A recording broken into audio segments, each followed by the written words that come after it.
Bonjour à tous, j'espère que vous allez bien, je vous retrouve pour une première vidéo customisation et cette fois-ci j'ai décidé de décorer un short. Pour cela vous aurez besoin d'un short bien sûr, de peinture donc de plusieurs couleurs selon le motif que vous souhaitez réaliser, d'un rouleau de scotch de différentes tailles de pinceaux et d'un imperméabilisant à tissu ou à chaussures. Je commence donc par protéger les contours de mon short, donc pour bien délimiter la poche, avec du scotch, donc soit du scotch classique, soit du masking tape, soit pour les travaux c'est exactement la même chose, tant que ça permet de protéger les contours. Pour ma décoration, j'ai décidé d'utiliser de la peinture acrylique. Bien sûr, le mieux c'est de prendre de la peinture pour tissu puisque ça tient bien. C'est pour ça que j'ai décidé d'appliquer de l'imperméabilisant par la suite, puisque la peinture acrylique ça part à l'eau et du coup je lave mon short à la main pour éviter d'enlever la peinture. Je viens donc peindre ma poche totalement en vert et ensuite je vais attaquer la décoration en prenant différentes teintes de vert, toujours donc soit du foncé soit du plus clair en faisant des mélanges, et je viens faire des petits traits au hasard à l'horizontale sur ma poche.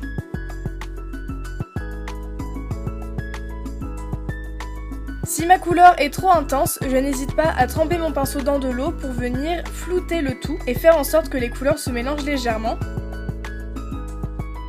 Je rajoute un petit peu de jaune si jamais c'est trop foncé et je fais ça jusqu'à ce que le résultat me plaise.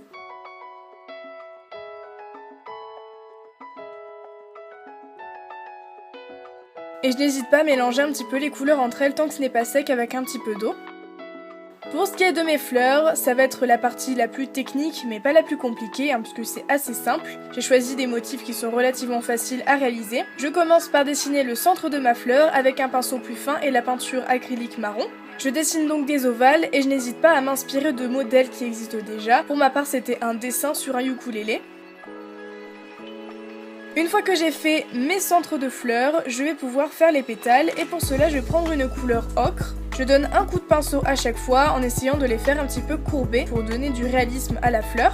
Donc malheureusement ma peinture n'était pas très opaque mais j'ai pu rattraper ça par la suite et je viens faire ça à chaque fois sur chacune de mes pétales. Et ne vous inquiétez pas si le centre de votre fleur n'est pas très précis au tout début, il ne se verra pas par la suite puisqu'on recouvre le tout totalement avec la couleur ocre et on reviendra le faire par la suite. Je viens prendre ensuite une couleur un petit peu plus claire, toujours en faisant des mélanges, et je viens rajouter quelques pétales pour faire en sorte que ce soit plus joli, plus réaliste. Enfin voilà, j'ai essayé de faire des petits mélanges en m'inspirant toujours de ce modèle, mais je trouvais que ça faisait pas très joli, et donc hors caméra j'ai rajouté un petit peu de couleur ocre, et j'ai mélangé un petit peu certaines couleurs pour que ce soit plus joli et pour que ce soit à mon goût tout simplement.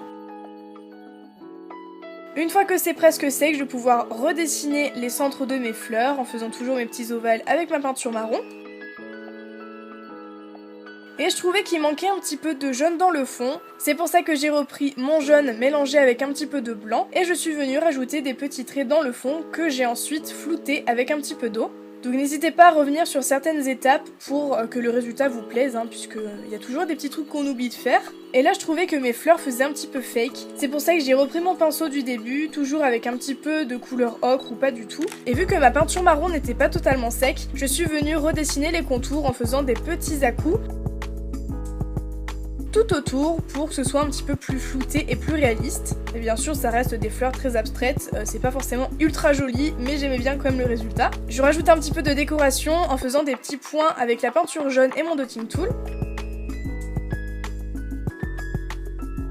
Et une fois que c'est vraiment sec, je vais pouvoir rajouter mon imperméabilisant par-dessus. J'en mets une énorme couche que je laisse sécher encore une fois pendant assez longtemps. Je retire les scotch et voilà, c'est terminé. J'espère vraiment que ce petit tuto vous a plu. Si vous souhaitez d'autres vidéos de ce type, customisation, etc., n'hésitez pas à me le dire dans les commentaires. En tout cas, je vous retrouve très bientôt dans une nouvelle vidéo et je vous fais plein de gros bisous.